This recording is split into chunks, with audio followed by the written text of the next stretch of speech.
অনেকটা ভালো লাগা এবং অনেকটা এক্সাইটেডমেন্ট ও আনন্দ নিয়ে শুরু করছি আজকের নতুন একটি ব্লগ। তো আমার নতুন একটি ব্লগে আমার সমস্ত বন্ধুদের জানাই স্বাগত। তো ফাইনালি আমরা রেডি বাড়ি যাওয়ার জন্য।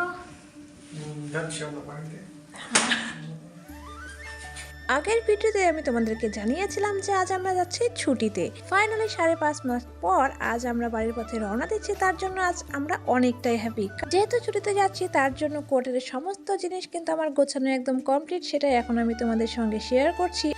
আর এই আমাদের লাগেজ, একটা বড় ব্যাগ, একটা ট্রলি, এই ব্যাগটাও পুরো ফুল হয়ে গিয়েছে, তাও জিনিস নেওয়া কমপ্লিট হচ্ছে না আমাদের। এখন বাজে ভোর 5টা, আর 5টার সময় উঠে আমার সমস্ত যাই জিনিস গোছানো একদম কমপ্লিট। এখন আমরা বেরিয়ে পড়বো আমাদের গন্তব্য যাওয়ার উদ্দেশ্যে। আর আমাদের নিতে গাড়িও চলে এসেছে, গাড়িতে উঠে আমরা চলে এসেছি কিন্তু একদম স্টেশনে। আর আমরা যেখানে ছিলাম সেখানে ঠান্ডা পড়েছে কিন্তু প্রচুর, আর সেটাই আমি তোমাদের সঙ্গে শেয়ার করছি। যেদিন আমরা আসি সেদিন কতটা পরিমাণে কুয়াশা হয়েছিল, এইরকম কুয়াশা আর ঠান্ডা তো প্রচণ্ডই, সেটা তোমরা আশা করি কুয়াশা দেখে বুঝতেই পারছো। আমাদের কোয়ার্টার থেকে স্টেশন বেশি দূরে না, তার জন্য আমরা চলে এসেছি স্টেশনে। আর এখন আমরা অপেক্ষা করছি আমাদের ট্রেনে আসার অপেক্ষায়। আর ফাইনালি দেখো আমাদের অপেক্ষার অবসান হয়ে গিয়েছে। স্টেশনে এসে কিন্তু আমাদের বেশিক্ষণ দাঁড়াতে হয়নি, আর চলে এসেছে আমাদের ট্রেন।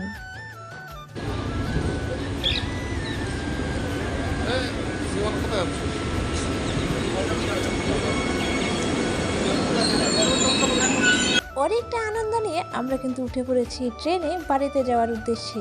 5.5 মাস পর বাড়িতে যাচ্ছি, তো মনে মনে একটু তো আনন্দ হবেই। এতটা দিন পর সমস্ত প্রিয়জনদের দেখতে পাবো, তার একটা আলাদাই অনুভূতি। কোয়ার্টারে আসার পর দুর্গাপুজোতে আমাদের বাড়িতে যাওয়ার ইচ্ছে ছিল বা প্ল্যানিং ছিল, কিন্তু ছুটি না পাওয়ায় সেটা আর সম্ভব হয়ে ওঠেনি। তার জন্য এতদিন পর বাড়িতে যাচ্ছি। আর এতদিন পর বাড়িতে যাওয়ার আনন্দটা যে কতটা, সেটা একমাত্র যারা বাইরে থাকো তারা আশা করি বুঝতেই পারছো। এখন থেকেই শুরু হলো আমাদের জার্নি, আর এই জার্নিটা আমাদের চলবে 2 দিন 2 রাত। তাহলে কতটা লম্বা রাস্তা সেটা আশা করি তোমরা বুঝতেই পারছো।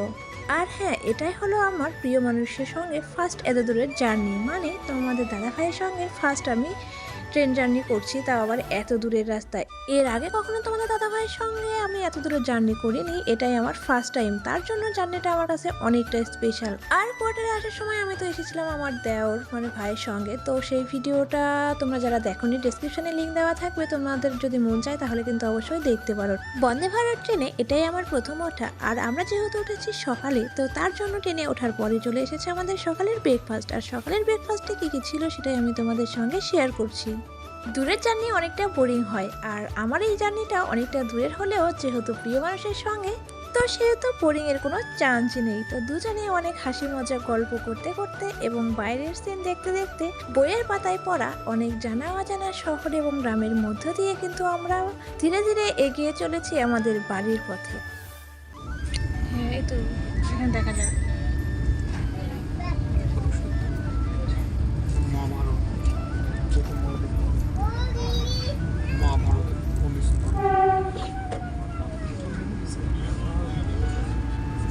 দুজনে অনেক হাসি মজা আনন্দ করতে করতে এবং বাইরের দৃশ্য দেখতে দেখতে চলে এসেছে আমাদের দুপুরের খাবার। আর দুপুরের মেনুতে ছিল ভাত, ডাল, চিকেন, রুটি, সবজি, রায়তা এবং আইসক্রিম।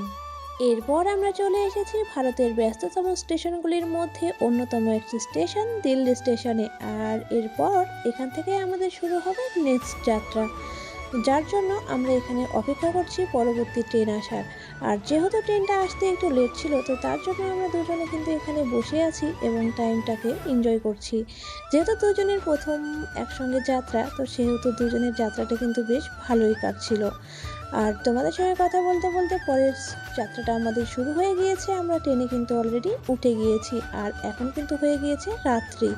যে কোনো জার্নিই বলো, আমার মনে হয় দিনের জার্নিটাই বেশি ভালো, কারণ দিনে উইন্ডো সিটে বসে বাইরের দৃশ্য দেখতে দেখতে যাওয়ার মজাটা কিন্তু আলাদাই হয়। রাত্রেবেলা যেহেতু বাইরের কোনো কিছুই দেখা যায় না, তার জন্য রাতের জার্নিটা কিন্তু আমার একদমই ভালো লাগে না। তোমরা যারা আমার এই ভিডিওটি দেখছো, তোমাদের দিনের জার্নিটা বেশি ভালো লাগে না রাতের জার্নিটা বেশি ভালো লাগে, সেটা কিন্তু অবশ্যই কমেন্ট করে জানাবে। ট্রেনে উঠে আমরা দুজনে ফোনে গেম খেলছিলাম, আর গেম খেলতে খেলতে টাইম পাস করতে করতে চলে এসেছে আমাদের রাতের ডিনার। আর সবে আমাদের একদিনের জার্নি শেষ হলো, এখনও আমাদের একদিন 2 রাতের জার্নি কিন্তু বাকি আছে। আমাদের রাতের ডিনার কমপ্লিট, এখন শোয়ার পালা। খাওয়া দাওয়ার পর এখন তোমাদের দাদাভাই সেজন্য আমার বিছানাটা করে দিচ্ছে। আর প্রিয় মানুষের সঙ্গে যাত্রা করার এটাই হলো সবথেকে বড় ফায়দা, কোনো কিছু নিজেকেই করতেই হয় না। যখন ট্রেনে ওঠা হয় তখন শরীরের মধ্যে একটা আলাদা এনার্জি থাকে, তো আমিও সেই এনার্জি নিয়ে আজকের একদিনের ব্লগই তোমাদের সঙ্গে শেয়ার করলাম। তারপরে শরীরটা খারাপ হয়ে যাওয়ায় তোমাদের সঙ্গে পরে আর কোনো ভিডিও শেয়ার করতে পারিনি, কারণ যেহেতু এত দূরের জার্নি আর ট্রেনের মধ্যে খাওয়া দাওয়াটা কেমন হয় সেটা তো আশা করি তোমরা জানোই। আর যেহেতু আমরা বাইরে থেকে কোনো খাবার দাবার নিয়ে আসিনি, ট্রেনের খাবার খেয়ে আসি, তো তার জন্য শরীরটা আমার হঠাৎই অনেকটাই খারাপ হয়ে যায়, যার একদিনের জার্নির ভিডিওটা আমি তোমাদের সঙ্গে শেয়ার করছি। আমরা এসে পৌঁছে গিয়েছি আমাদের গন্তব্যে। তো আজকের এই ভিডিওটি আমি এখানেই শেষ করছি। এরপর থেকে আমি তোমাদের সঙ্গে আমার বাড়ির ব্লগ ভিডিওগুলি শেয়ার করব। আশা করছি সেই সমস্ত ব্লগ দেখতে তোমাদের ভালো লাগবে। তো চলো, আজকের ভিডিওটি আমি এখানেই শেষ করছি। ভিডিওটি তোমাদের কেমন লাগলো সেটা অবশ্যই কমেন্ট করে জানিও। আর তোমরা কেউ যদি আমার চ্যানেলে নতুন থেকে থাকো তাহলে অবশ্যই চ্যানেলটাকে সাবস্ক্রাইব করে পাশে